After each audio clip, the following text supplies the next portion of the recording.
The hectic lifestyle on our planet is unnecessarily like war, and it always made me uneasy. If I go to college, if I get a job, if I do this, if I do that. It's an endless game of choice. And though some might say whatever choice you make, the fate is sealed. It's that uncertainty that makes you bet on things. The system constantly infuses the thoughts in our mind about which way we should go to get the answers for such questions. How do I live a good life? What makes me happy?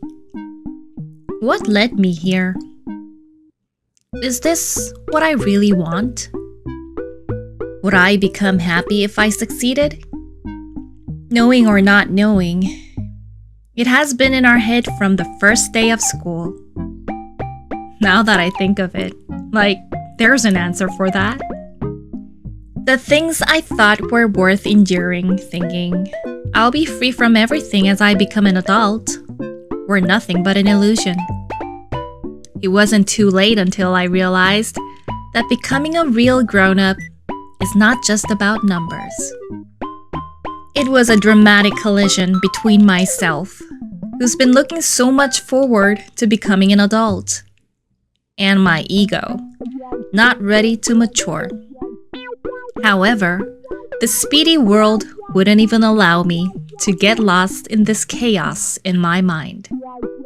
I just had to cut it off.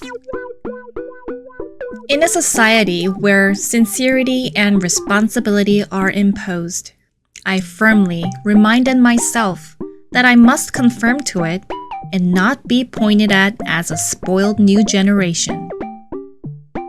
Whether I was learning lessons from the follies of others or learning from good examples, I tried to mentally train myself to believe that every possible relationship is meaningful. And how tiring it was to live up to them. If only I knew how big my ego was back then. Some would say I was being dramatic whenever I came up with these questions. Or should I say philosophical questions? The others would say I'm so naive. It was either a reaction of the pride of being a perfect adjustment to the system, or considering it a stupid question literally. Whether dramatic or naive, it was just a question to myself seeking answers. Somehow, whenever I brought it up, I became the peculiar one. So I stopped asking, at least on the surface.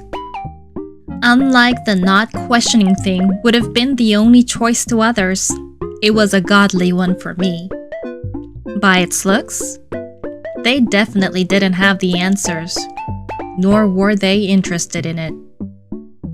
I started to live like them, to at least look like I fitted in. That's when I began to realize one truth of life.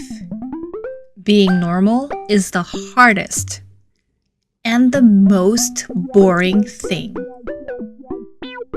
Then there came this confusing moment of thought.